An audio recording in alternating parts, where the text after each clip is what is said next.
Welcome back. From that interview, we move on to a legal event which attracted senior members of the bar and the bench in Lagos. On Thursday, February 28, the legal and the arbitration communities welcomed the book, Straddling Both Worlds. In this next report, we bring you some of the highlights from the launch of the Handbook of Arbitration and ADR Practice in Nigeria, written by two legal practitioners, Tinuade Oyekunle and Bayo Ojo. The 6 top office holders, members of the legal community, arbitrators, captains of industries, friends and family members of the authors gathered at the Nigerian Institute of International Affairs, NIIA, for the launch of the Handbook of Arbitration and ADR Practice in Nigeria. The book is written by a legal practitioner and the first chartered arbitrator in Nigeria, Mrs. Tinuade Oyekunle, and a co-author, the second chartered arbitrator in Nigeria, Mr. Bayo Ojo, a senior advocate and a former Attorney General and Minister of Justice. The chairman of the event, Nigeria's former permanent representative to the United Nations, Sir Autumn Banefo, is himself an author. He notes that a lot of professionals have shied away from writing books, and so he's particularly thrilled about his latest work and the value it offers. The result is that it has become very rare to find books, particularly textbooks, on matters of global and international application, written specifically to document the Nigerian experience and relevance. There are 2 technocrats and distinguished Nigerians who could easily be considered as the nation's leading arbitration and ADR experts and authorities. In addition, they have, in their individual professional careers, made remarkable contributions to the development of law and jurisprudence in Nigeria. The book was reviewed by Professor Paul Idonigie, who spoke glowingly about the antecedents of the authors and the book they've written. Today, in Nigeria, we have 20 chartered arbitrators. However, Chief Mrs. Oyekunle and Chief Bayo Ojo are the pathfinders. They are the first and second chartered arbitrators in Nigeria. I consider both of them the doyen of arbitration and ADR practice in Nigeria. Without a doubt, they are both nationally and internationally acclaimed as foremost arbitrators, legal luminaries, celebrated public officers who have made significant contributions to the growth and development of ADR in Nigeria.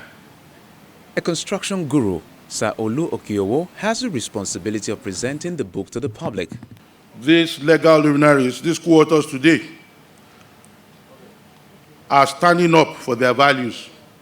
They have written this book so that the society may become better, so that disputes may be resolved more speedily, so that life may become more pleasant and joyful. I commend this book for your reading. I commend this book for the growth of peace in the country. That in Nigeria, we may indeed have peace. We may have joy. We may have happiness. That we will not have disputes that would last in an unending manner. I commend this book to you for the promotion of peace, promotion of joy, and for the promotion of outstanding legal joy in our lives forever and ever. Yeah. Thank you. The Handbook of Arbitration and ADR Practice in Nigeria is a 521-page book with 24 chapters. Chapters 1 to 17 are devoted to arbitration, while chapters 18 to 24 deals with mediation. It's been described as the first of its kind and a book worth investing in. For those who don't know anything about arbitration, it will give you a good perspective. For those who already know, it's a good companion to have. That's why it's called a handbook. And then it is different because it's the first of its type that deals with arbitration and other alternative dispute resolution processes like mediation. And from there, we move to the courtrooms. Here's a recap of some of the top stories from there. We begin in Abuja, where the Supreme Court has reserved judgment in an appeal filed by the Cross River State government, urging the Apex Court to, as the court of first instance, decide whether President Muhammadu Buhari's action in suspending the CJN, Justice Walter Onoge, is in line with the Constitution. The Attorney General of Cross River State, who filed the suit on behalf of the government, asked the court to determine if the president did not give himself a fiat to act outside the Constitution, and if by his action he has abrogated to himself the power to alter the law as he deems fit. Meanwhile, ahead of the March 9th governorship election, the Federal High Court in Abuja has fixed March the 8th for judgment in the suit seeking to disqualify the governor of Rivers State, Nyesom Wike, from contesting the state governorship election. The governor is accused of allegedly forging the certificate of birth he presented to the Independent National Electoral Commission for his clearance. At the resumed hearing, Justice Inyang Ekwo fixed the date after hearing to the originating summons filed by the plaintiff and the preliminary objection filed by the lawyers to Governor Wike and the Independent National Electoral Commission. In Port Harcourt, the River State capital, a federal high court has nullified the candidature of Dumo Lulu Briggs as the governorship flag bearer of the Accord Party for the May 9 governorship elections in the state. The court has also asked INEC to replace the name of Dumo Lulu Briggs with that of the plaintiff, Precious Barido. According to the presiding judge, Justice Emmanuel Obile, Lulu Briggs did not participate in the October 4th, 2018 primaries conducted by the Accord Party and was a governorship candidate of the APC when the primaries were held. He therefore could not have been the substitute to the plaintiff, who according to the court is the rightful candidate of the Accord Party. In Lagos, the Federal High Court has fixed March 5 for the viewing of the closed-circuit TV clips of events that took place when a senior advocate of Nigeria, Mr. Dele Belgore, visited a Fidelity Bank branch in Ilorin, Kwara State. The application to view the CCTV clip was made by Belgore's lawyer, Mr. Ebun Shofunde, who told the court that the clip forms part of Mr. Belgore's defense in his trial for alleged laundering of 450 million naira. Mr. Belgore is being persecuted by the Economic and Financial Crimes Commission, EFCC, alongside the former Minister of National Planning, Professor Abubakar Sulaiman. The anti-graft agency claims that the money was part of a larger sum of $115.01 million allegedly doled out by a former Minister of Petroleum Resources, Desiani Alison Madueke, to influence the outcome of the 2015 general elections. And still in Lagos, a federal high court has granted a bench warrant for the arrest of the Attorney General and Commissioner for Justice in Akwa Ibom State, the Commissioner for Finance, the Accountant General, and the Cashier of the state government, Margaret Ukwe. Justice Rilwan Aikawa granted the bench warrant at the instance of the EFCC, who told the court that the defendants are at large and the warrant was necessary to ensure their presence in court at the next adjourned date of March 18th and 19th.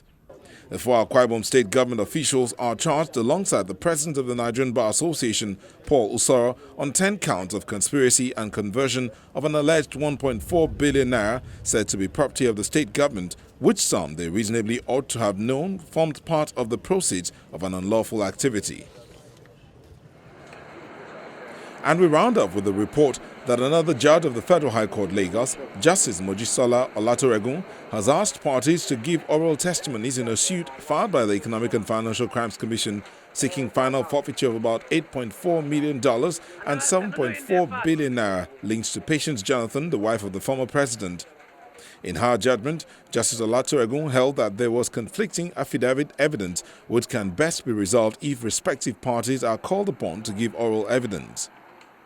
The respondents are Mrs. Jonathan, Global's Integrated Services Limited, Finchley Top Homes Limited, AM/PM Global Network Limited, Parkmart Oil and Gas, and Margot Resort Limited, and Esther Oba. On April the 20th, 2018, the judge had granted an interim order for the forfeiture of the sums following a motion ex parte by the EFCC. In her judgment, the judge first dismissed an application by the respondents seeking to set aside the interim forfeiture order made in April 2018. The court held that it was satisfied that the EFCC had met the requirement for the grant of the interim orders since there was no pending suit elsewhere at the time the order was made. The court then adjourned till March the 13th and the 14th. And it's on that note we end today's edition of the program. Be sure to catch the repeats on air or watch via our YouTube channel. I'm Shola Shayeli. Thank you for watching.